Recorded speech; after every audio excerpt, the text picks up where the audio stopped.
Resume consideration of proposed Senate Resolution number 256. I so move, Mr. President. Is there any objection? Hearing none. Proposed Senate Resolution number 256 is in order. May we recognize the distinguished colleague, Senator Francis Kiko Pangilinan, to sponsor and to interpolate a distinguished colleague from Tarlac and Pampanga, Senator Rodante Marcoleta. Senator Francis Pangilinan is recognized, and to interpolate, Senator Rodante Marcoleta.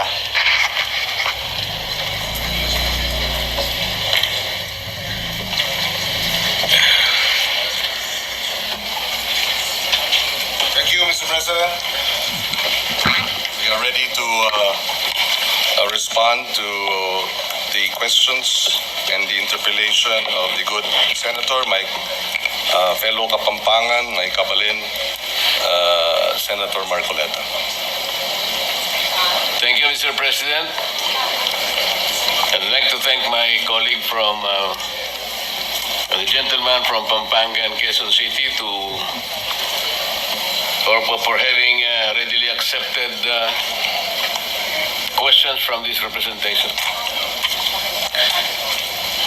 Mr. President, in the sponsorship speech of the Honorable Senator from Pampanga and Quezon City,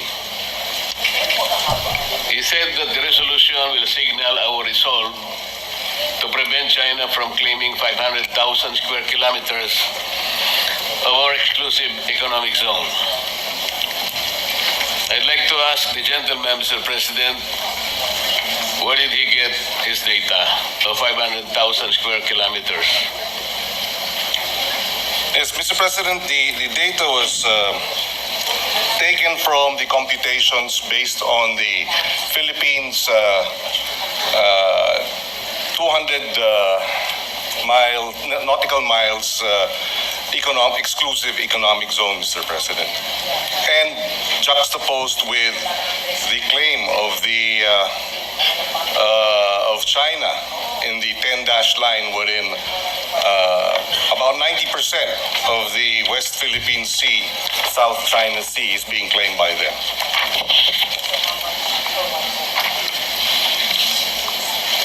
Mr. President, is the gentleman aware that there is a post from the National Security Council of the Philippines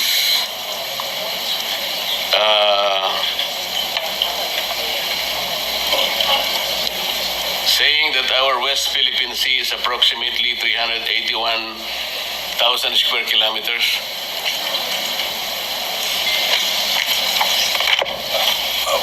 300,000 square kilometers, Mr. President. Are they referring to our exclusive economic zone or our territorial sea, or may we be clarified? Our exclusive economic zone with respect to the West Philippine Sea, Mr. President. Mr. President, I'd like to clarify. I'd like to be clarified, rather, because the data that was provided us by the advisors to the Philippine delegation to the to the Hague, the International Arbitral Tribunal, provided the amount of approximately about 500,000 square kilometers. So we will have to clarify that, we would like to be clarified, Mr. President, as to the data. But having said that, assuming it's 345,000 square kilometers, that is still double, pretty much, or almost more than, or close to double, our land mass. In other words, it is a huge amount of exclusive economic zone being claimed by China. That we have sovereign rights over our territorial sea, as well as we have exclusive rights over our exclusive economic zone, which includes, as the gentleman has mentioned, at least from his data, 360,000 plus square kilometers. Mas malaki pa sa ating lupain. Kaya hindi maaari nating hayaan na lamang na aangkinin at ng bansa, lalo na ang China. Mr. President, I'm making this clarification because I would like to believe that the resolution is particularly related to our claim in the South China Sea, part of which is now being called the West Philippine Sea. According to the National Security Council, our exclusive economic zone in relation to that is only 381,000 square kilometers. And that is the principal interest in relation to the sponsorship speech in connection with the resolution under consideration. Mr. President, I would like to correct that because the 500,000 does not exist, Mr. President, because as I will discuss later, in Magaliano versus Ermita, this is a jurisprudence that was penned in relation to the conflicting maritime area in Republic Act 3046 and Republic Act 9522.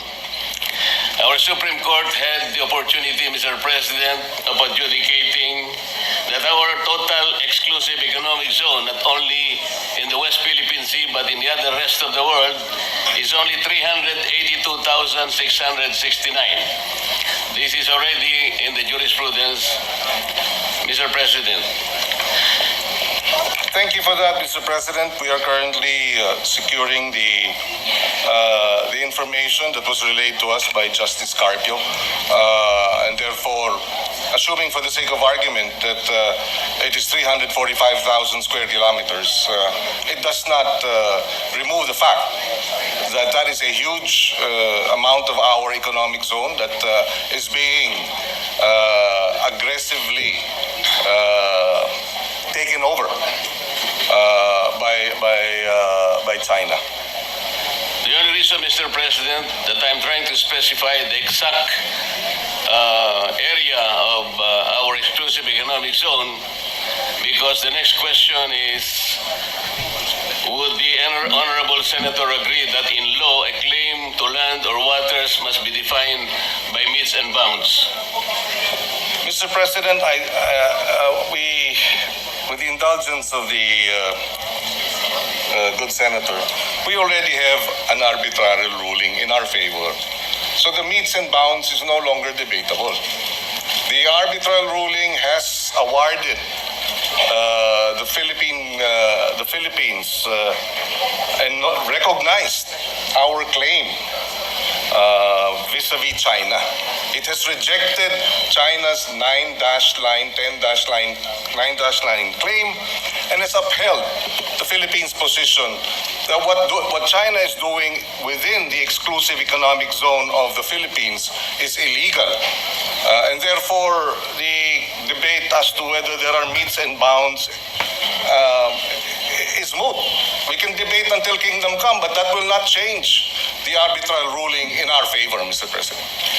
That is not entirely correct, Mr. President, and I beg to disagree. The reason why I'm asking the gentleman for the metes and bounds to our claim on our maritime rights is because until today, I would like to believe that there has not been any specific computation or coordinates of the West Philippine Sea.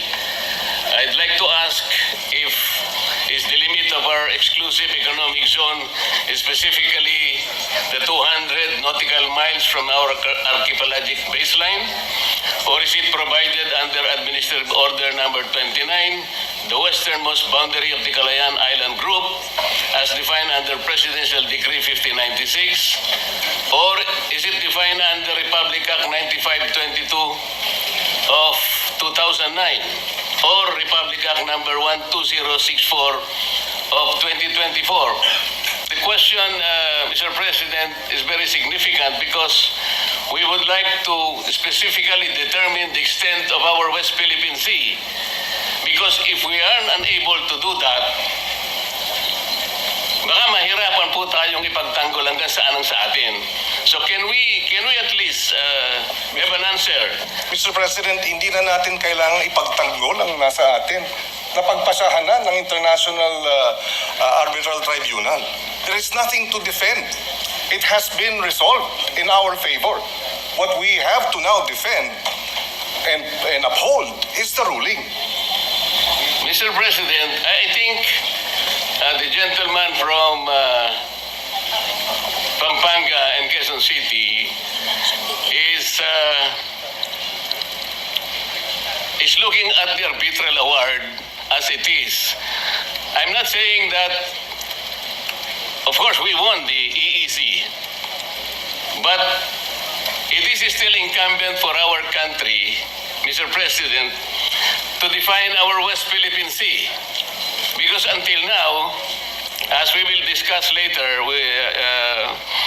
with the indulgence of the gentleman, we need to look at the coordinates, Mr. President.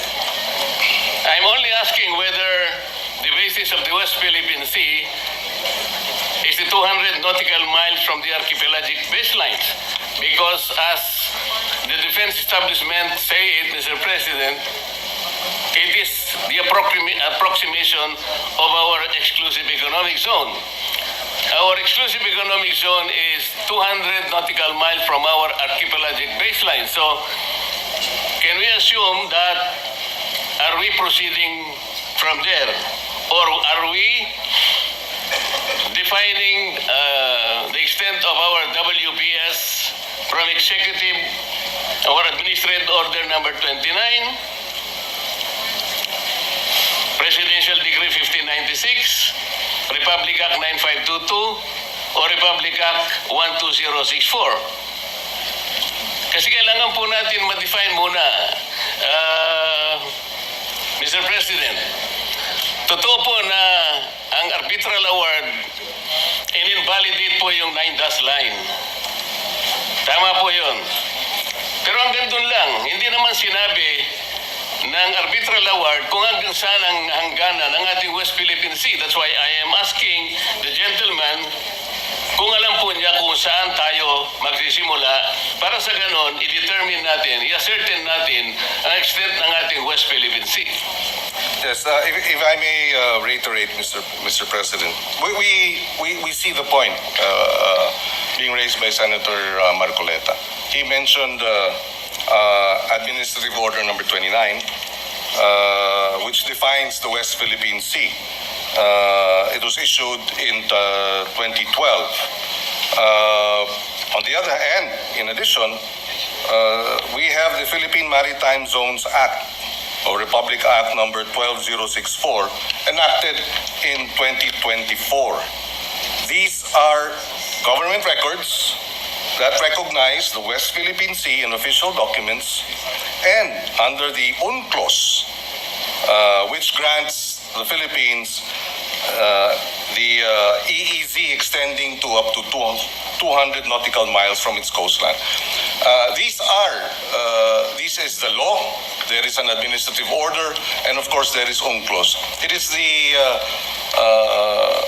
the position of this representation, Mr. President, that all three, UNCLOS, Administrative Order number 29 issued in 2012, and Republic Act 12064 enacted in 2024, are sufficient to be able to establish our exclusive economic zone as well as our territorial sea, Mr. President. So, Mr. President, if the answer is that Administrative Order number 29, which is the westernmost boundary of the Calayan Island Group, as defined under Presidential Decree 1596, is the very source of our determination of the West Philippine Sea,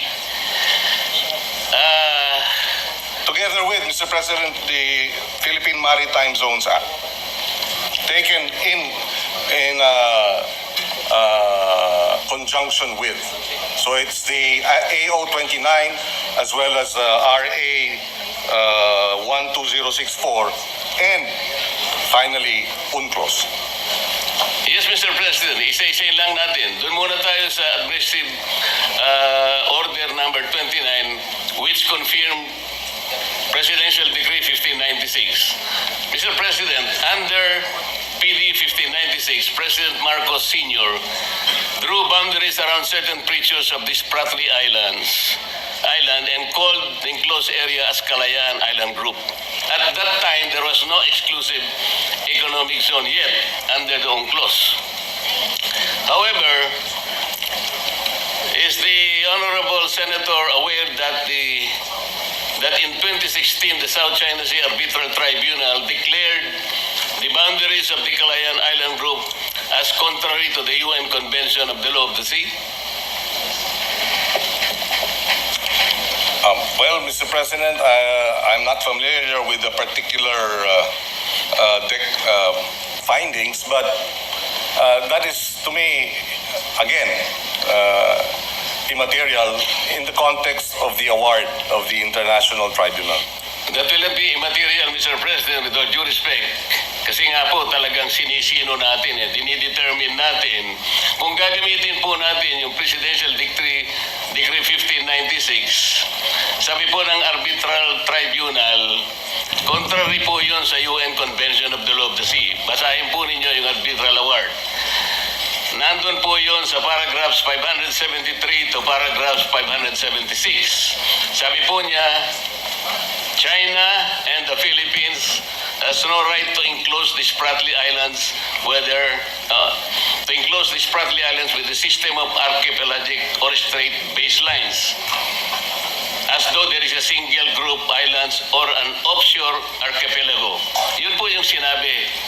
Kaya nga po, I am pointing this out, hindi natin magagamit yung 1596, not even Administrative Order 29. Kung sasabihin naman po natin, Mr. President, yung 9522 na banggit nila, is the Honorable Senator aware that Republic Act 9522 merely defined the Philippine archipelagic baselines from which to measure the territorial sea, exclusive economic zone, and continental shelf. Yun lang po ang ginawa ng 9522. Wala po siyang kinalaman in the determination of the exact area of the West Philippine Sea. Na-define lang po yung mga baselines natin para doon natin kwentahin yung ating territorial sea, yung ating exclusive economic zone, at saka yung ating continental shelf. Alam natin, ang EEZ at saka continental shelf, 200 nautical miles from the baseline. Territorial sea is 12 nautical miles from the baseline. Ngayon po, Mr.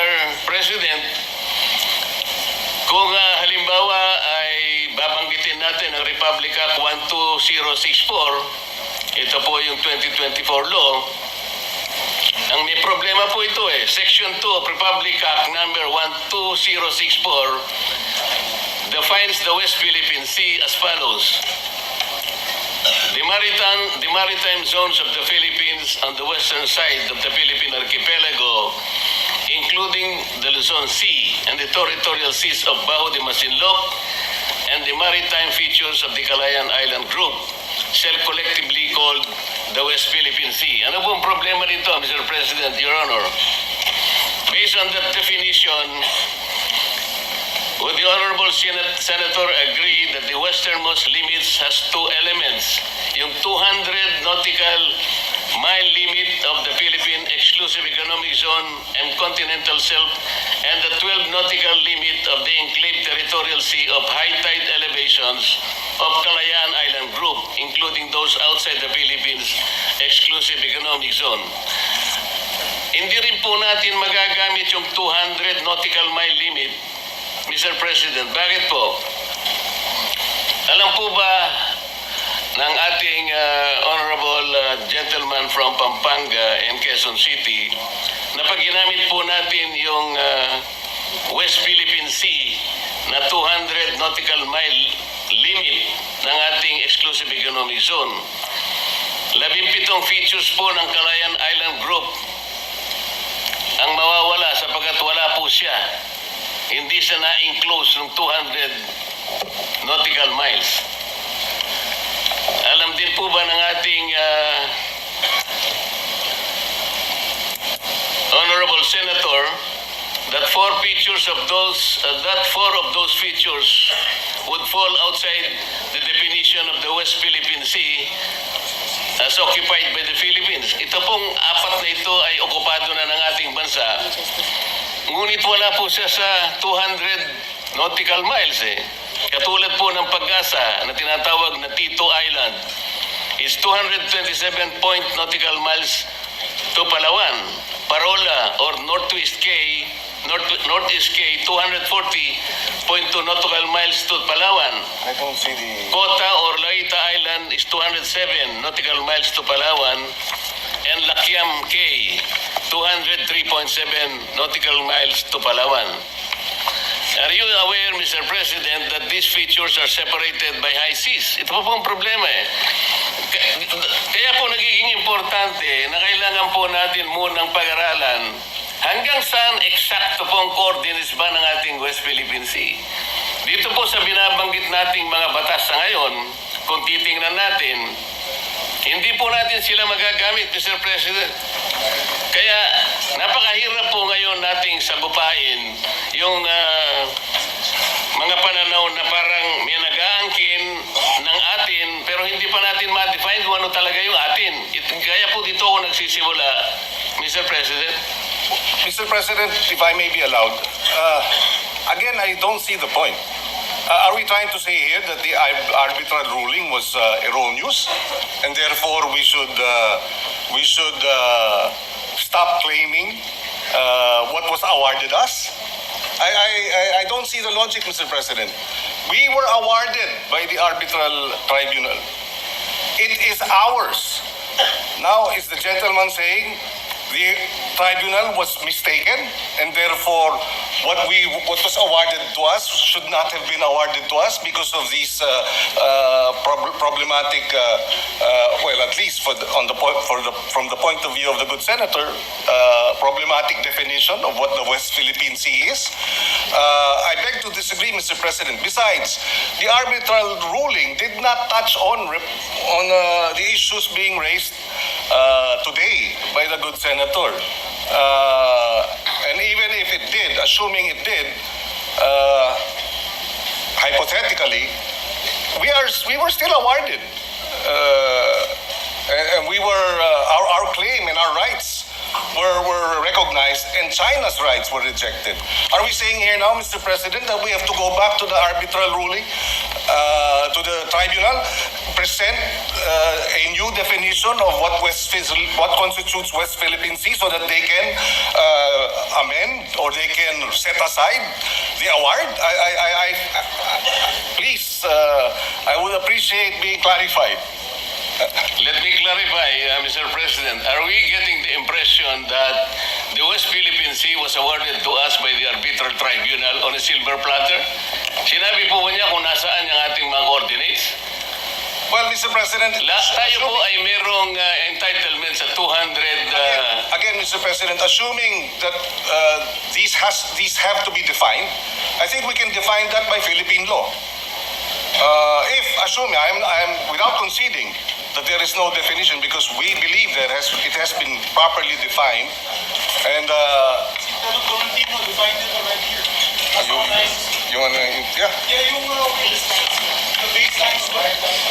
the maritime base. Oh, we were not in the Senate then, but Both of you were not the Senate, but we already discussed it. We had the big billboard.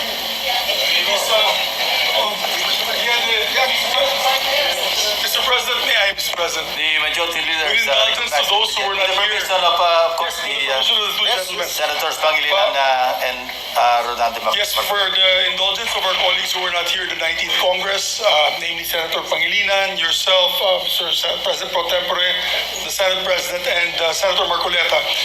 We had a long discussion on the floor approving the baseline, the Philippine Baseline Maritime Zones Act. Dalawang batas yung pinasa ni Senator Tolentino, who was also the majority leader at the time. And I can clearly recall he would always perform his explanation on the middle podium with a whiteboard rather, with a map. Pinapakita niya, pure like a teacher, like a professor, showing the map of the Philippines and what it covers. So meron na po tayong approved and signed by the President a Republic Act on these two measures. It was the Philippine Baseline Law and the Philippine Archipelagic Sea Lanes. So maybe the two gentlemen can look into these two laws to see the exact coordinates that we approved as a law, as laws. This is Republic Act number 12065 and 12064. Permission Mr. President, of the three gentlemen, the Senate President is recognized. with the permission of the gentlemen, because this will be an interjection, just not really to join the conundrum, but Mr. President, may I ask a question? Yung ban China, meron silang coordinates? Yung 9-dash line nila? Wala. Wala eh. Tayo nga may baseline eh. May baseline 10-dash line na. Oh, may coordinates ba? Wala eh. Tayo nga may baseline survey law eh. Sila wala eh. Kung ano mangkinin kanila eh. So, I want to find out where are the coordinates of China in the West Philippine Sea. Mr. President, may I request that pakihan nyo ngayon number 3. Mr. President, while we're doing some administrative matters, just for the record, because earlier our data or our assertion that about 500,000 square kilometers of our exclusive economic zone and territorial sea and sovereign waters is being claimed. This was a lecture by retired Supreme Court Justice Carpio in his paper, West Philippine Sea Lecture, in the Philippine Social Science Council, hosted it February 2016, and I quote his, for the Philippines, what is at stake in the South China Sea are, number one, about 80% of its EEZ, comprising 381,000 square kilometers of maritime space, including the entire Reed Bank and part of the Malampaya gas field. And number two, 100% of its exclusive continental shelf, estimated at over 150,000 square kilometers of maritime space. Either the Philippines keeps this, and I quote, maritime entitlements, or we lose them to China, according to the retired justice. And he added, effectively, China's 9-dash line claim encroaches on over 531,000 square kilometers of Philippine EEZ and continental shelf, including all the fishery, oil, gas, and mineral resources found within this vast area, which is larger than the total land area of the Philippines. This Chinese aggression, according to Chief former Justice Carpio, is the gravest external threat to the Philippines since World War II. Mr. President, ang binanggit niya kanina ay pinagsama-sama po niya yung exclusive economic zone at saka yung continental shelf. Talaga po nga abot kayo ng 500,000 square kilometers. Ang pinag-uusapan po natin, exclusive economic zone lang. Kaya po tayo nakukumpyos. Kanina po tinatanong kung merong coordinates ang China. Ayan po yung mapa ng China. Makikita po ninyo yung 6.1. Kapag yan po ay tiningnan ninyo at pinag-aralan po ninyo yan po ay nakatala doon sa International Hieroglyphics Organization or S23. Lahat po ng coordinates nandyan. Kaya nga po pinoproblema natin, hanggang ngayon, wala pa po tayong ganyan. Sana man lang yung West Philippine Sea, kapag ka lahat po ng kailangan ng United Nations, kasi bago po tayo makapagpatala ng ating sariling pangalan ng dagat, katulad ng West Philippine Sea, hindi lamang po declaration ang kailangan natin eh. Nagdi-declare tayo ng 200 nautical miles. Hindi naman po tayo nagdi-deposit ng mapa na may coordinates doon sa United Nations. Wala pong mangyayari. Yun po yung proseso eh. Tingnan Tingnan po ninyo yan, 6.1, yan po yung South China Sea. Hindi po ninyo makikita ang West Philippine Sea. Kaya po tayo nagtatalo dahil yung ating West Philippine Sea, kailanman hindi mag-a-appear dyan hanggat hindi po nagagawa ni Commodore Tariela yung dapat niyang gawin. Imbes na gawa na siya ng gawa ng caricature, dapat mag-submit na siya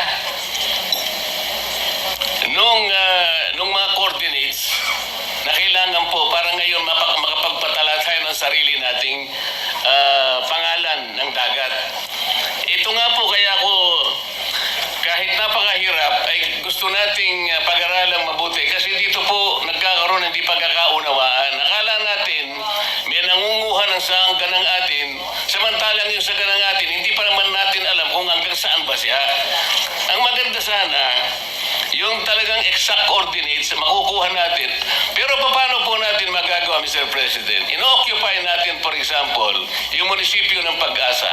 Labas yun sa ating exclusive economic zone. Paano natin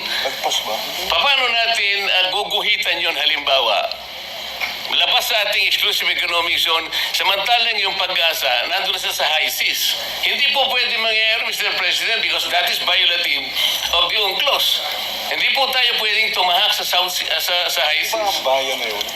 At magliliprag po siya from the exclusive economic zone para enclose niya lamang, for example, yung Parola, yung Tito, yung sinabi nating apat kanina na bahagi na inoccupy ng ating bansa, ngunit labas po ng exclusive economic zone. Paano ngayon yun? Eh di kapag ka sinabi natin, we were awarded our exclusive economic zones, o umalis na po tayo sa mga features na inoccupy natin ngayon. Simply because they are not enclosed by the West Philippine Sea na binabanggit natin. Kaya po ako nagsisimula dyan, Mr. President. Hindi po totoo na como sinabi ng arbitral award. Wala yung 9-dash line mo, China. Totoo naman yun eh. Because China was unable to prove by historic rights na talagang nasakop niya through the 9-dash line. Pero maliban doon, walang ginawa yung arbitral award eh. The arbitral tribunal did not adjudicate yung pamumosisyon nila sa mga features. Hindi naman niya sinabi, China, umalis ka na dyan sa mga inoccupy mong features. Meron ba siya sinabing gano'n? Wala po. And China continues to occupy those features. Meron din tayo. Meron din ang Vietnam. Kaya po disputed ngayon eh. Kahit na po in-award ang West Philippine Sea, o yung ating exclusive economic zone, it's still a disputable waters. Dahil nga, wala pa tayong coordinates na isasubmit na nire-require po sa atin. This is the whole point, Mr. President. Yes. If we may be allowed. Mr. President, gaya ng nabanggit kanina ng ating mga kasamahan, noong 2024 na ipasa yung RA 12064 nga at doon mismo dinebate Section 14, other maritime jurisdictions. The Philippines shall exercise all other maritime rights and jurisdictions in accordance with the UNCLOS, the South China Sea Arbitration, case number 2013-19, international law and other pertinent and regulations of the Philippines. Mr. President, we beg to disagree that the coordinates are not clear, that we have not been able to determine it. We have by law, we have by administrative order, and we have by the arbitral ruling. All these should suffice, Mr. President, for us to assert that China is illegally occupying parts of our exclusive economic zone and is claiming likewise 150,000 square kilometers of our continental shelf and 381,000 square kilometers of our EEZ. I mean, that should suffice for this, at least for this resolution to be passed. for the resolution that we are now tackling be adopted, Mr. President. Mr. President, In addition, Mr. unfortunately- President, if I may, the Kalayaan Group of Islands Kalayaan is a municipality of Palawan. Pag-asa is a barangay. Yes. And therefore, the exclusive economic zone as defined in UNCLOS provides that it is a sea area extending up to 200 nautical miles from a coastal state's baseline. So the baseline would be the Kalayaan group, and 200 nautical miles from the Kalayaan group. So I do not see how the Kalayaan Islands is outside of our exclusive economic zone. I beg to disagree, Mr. President. Just for the record, Pag-asa Island is a barangay of the Kalayaan Island Group under the province of Palawan. Yes. And it is 445 kilometers away from Puerto Princesa.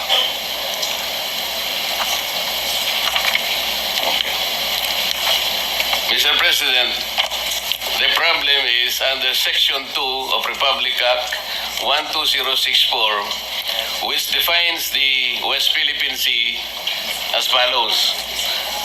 The maritime zones of the Philippines on the western side of the Philippine archipelago, including the Luzon Sea and the territorial seas of Bao de Masinloc and the maritime features of the Kalayaan Island Group, shall be collectively called the West Philippine Sea. What is the problem there, Mr. President? Yun nga po kasing Pag-asa Island at saka yung Parola Island, nakasama po ng KIG, ay labas po doon sa West Philippine Sea. At ito po ay blurred by the high seas that separate them from the rest of the Kalayaan Island Group. So let me show, pwede bang pakita yung isa pang mapa? Map number 1. Uulitin.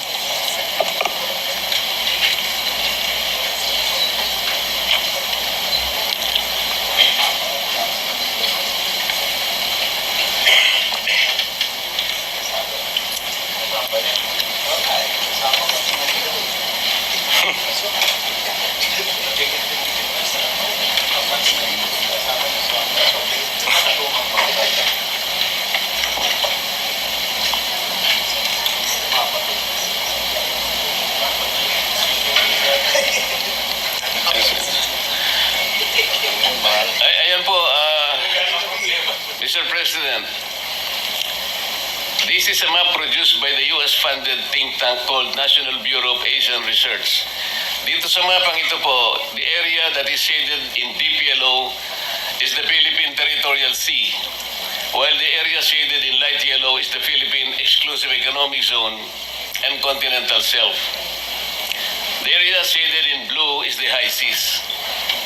On the map are small features around which circles have been drawn. Some features are inside the Philippine Exclusive Economic Zone, while others are in the high seas. The circles drawn around these features are the enclave territorial seas. The features and circles are in different colors to represent the state occupying them. The features occupied by the Philippines are in yellow. Diyan po makikita ninyo, Mr. President, meron po tayong occupied na features na talagang labas nga sa, kagaya ng binanggit natin kanina, labas sa ating exclusive economic zone. There are 4 features in yellow that are occupied by the Philippines but are in the high seas. Other features that are occupied by China and Vietnam that are in the high seas but they are also being claimed by the Philippines. Given this situation, how can we draw the means and bounds of the West Philippine Sea? Ito yung tinatanong ko kanina, kung gusto natin pong isama yung mga features which are outliers, meaning to say they are lying outside the exclusive economic zone, paano po tayong papayagan na gawin yon? May na-encroach po natin pati yung high seas. The UNCLOS, Mr. President, prohibits us from enclosing the high seas, and international tribunals have nullified boundaries that leapfrog. Hindi po natin sila pwedeng ikonekta. Kaya nga po, why even under Republic Act 12064, the limits of the West Philippine Sea cannot be drawn with precision. Yun po yung sinasabi natin. Hindi po natin magagamit yung mga batas na ginawa natin dahil meron pong problema. At makikita po ninyo yung mga features, for example, yung nandyan po sa loob ng ating West Philippine Sea. Makikita nyo yung mga circles in blue. These are occupied by other nations. Pero doon sa ating memorial na sinabit po sa arbitral tribunal, Mr. President, ang Pilipinas nag-agree na lahat po ng yan ay hindi na natin naaariin. Meaning to say, there will be reduction po yan sa ating West Philippine Sea. Ganun po, kinompromise natin eh. Basahin po natin yung award. So, ang dami pong nawawala sa West Philippine Sea natin. Mr. President, if we may, the declaration under PD 1596 that the KIG is part of Philippine territory, PD 1596 and its validity was never put in issue in the arbitration case, and the tribunal did not have any jurisdiction to rule on its validity. In other words, this is outside the issue of the award. And if there are concerns about the validity of PD 1596 and the concerns that there are certain areas outside of what has been declared as our economic zone, although prior to that was declared part of Philippine territory, then let's have legislation, remedial legislation to amend, debate it. If the good senator believes that should be part of Philippine territory and would like to amend PD 1596 or affirm it, then let's debate it on the floor by way of proposed legislation. But in the context of the arbitral ruling, Mr. President, I will again point out that this debate, no matter how lengthy, will not change the ruling, which was in our favor, and therefore we should defend and uphold it. Rather than go into a question of, wait, sandali lamang, kasi yung arbitral ruling na yun, hindi sinama yung ilang mga nasa Kalayaan Island Group. So dapat, huwag natin i-recognize yung award na yan. Hindi naman po tayo papayag dun. Hindi po ba? Hindi po ganun ang punto natin, Mr. President. Kung sakaling tayo po ay may karapatan talaga at meron naman talaga tayong karapatan sa ating West Philippine Sea na sa ngayon ay ina-approximate nila na ito na nga yung ating exclusive economic zone, kinakailangan naman nating makita yung hangganan para sa ganoon maipagtanggol natin ang lahat ng saganang atin. Nagbabudget tayo, binibigyan natin ang ating Department of National Defense. Ang daming mga features na wala sa ating West Philippine Sea, na wala doon sa ating exclusive economic zone. Wala namang nandun outliers po siyang gano'n. Pagkatapos, sinasabi ng 1596, atin yun, pero sabi ng arbitral tribunal, sabi ng award, sinabi na nga natin, paragraphs 573 to paragraphs 576, neither the Philippines nor China has the right to enclose that part of this Pratt list. Ibig sabihin, ninalipay niya po yun eh. So wala din yun eh. Kinakailangan nating itama lahat. Sangayon din sa UNCLOS na doon naman ay signatory tayo. Ito po yung kanina ko pa gustong ipaliwanag. Walang masama na yung ating saganang atin, pag-aari natin, madetermina natin. Halimbawa, binigyan tayo ng isang pag-aari, isang sukat ng lupa. Sinabi ng ating kaibigan, mula sa bundok na ito hanggang sa bundok na yun, sa iyo yan. Alam po ninyo, pag hindi natin natituluhan yan, nakuha yung kabuuan kung hanggang saan ang ating pag-aari, mahihirapan lang tayo eh. Kaya po nagkakaroon tayo ng pag-aaway ngayon lamang po nakikita na natin ang talagang pangangailangan na pag-aralan nating mabuti muna ito. Kesa sasabihin natin, gagawa ng halimbawa ng caricature ang isang Commodore natin na ilalagay niya sa nakakatuwa at pangit na itsura ang leader ng isang bansa. Imbes na yun ang gawin niya, siguro kinakailangan muna nating i-determine with precise precision at with coordinates para sa ganon, alam na natin, maiguguhit na natin hindi lamang sa tayo lang nakakaalam ng ating West Philippine Sea, pati po doon sa S-23. Ito po yung International Hydrographics Organization. Matatala na yung ating West Philippine Sea. Magkakaroon na po ng coordinates. Kagaya po ng pinakita natin kanina, ng South China Sea is designated by 6.1. Yun po sana yung dapat natin munang gawin. Mr. President, just before With the permission of the two gentlemen, Senator Before I Rizal yield the Tiveros. floor, Mr. President, to just Yes, very quickly. yes, Mr. Senator. President, yung binanggit ni Commodore Tariela, dinepensahan na ng ating Department of National Defense at ng Armed Forces of the Philippines.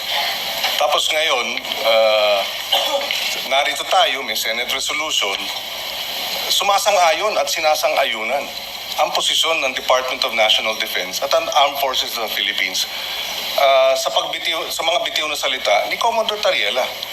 Hindi ba dapat susugan natin at suportahan natin at we rally behind our armed forces, our Department of National Defense, rather than kowtow, not kowtow, but rather than give China the benefit of the doubt as regards their motivations in attacking one of our men in uniform? We have to defend and support the Department of National Defense and the Armed Forces of the Philippines. It's as simple as that, Mr. President. Yes, with the permission of the two gentlemen, Senator Rizal Tiveros is recognized to interject. Salamat, Mr. President. Sinusuportahan ko yung kahuling sinabi ni Senator Pangilinan. Dagdag pa po, ilang beses ko na rin po narinig mula sa Ginoo, mula sa Pampanga and Tarlac, yung di umano'y coordinates ng China sa South China Sea o ng 9-dash line. At ipinakita po kanina yung mapa ng International Hydrographic Organization. Sa research po, ang International Hydrographic Organization o IHO is a technical, not a political organization. And its map delineations do not constitute legal recognition of sovereignty such as China's 9-dash line. So ang ipinakita pong mapa kanina ng good gentleman, mapa ng IHO na may mga notation na 6.1, kung ano-ano pa, hindi po yan coordinates. Mga numero lamang sa mapa. Further po sa research, the 9-dash line representing China's expansive disputed territorial claims in the South China Sea has no official, fixed, or internationally recognized geographic coordinates. Kaya yung sinasabi pong may coordinates na ang China sa South China Sea, pati sa ating West Philippine Sea, na may coordinates sila sa 9-dash line, wala po. That U-shaped dotted line, which covers roughly 90% of the sea, is vaguely defined and can shift across maps. So ngayon pa lang po, i-disabuse na po natin ang ating kaisipan na may coordinates ang China dyan sa napakalawak na claims niya, pati sa ating karagatan. Salamat, Mr. I'm not President. very sure about this, but the discussion on the floor may have some national security implication. So the same concern was expressed by no less than the Senate President. So, yes, Mr. Senate President. Yes, you're right. We are discussing a resolution which expresses the sense of the Senate, supposed to be. The debate that I have been listening to is fine if we're debating on a piece of legislation addressing this, no, but it's not. So I'm worried that we are already trampling over issues of national security, and that is my question, Mr. President. What do you think? Yes, 1 minute suspension.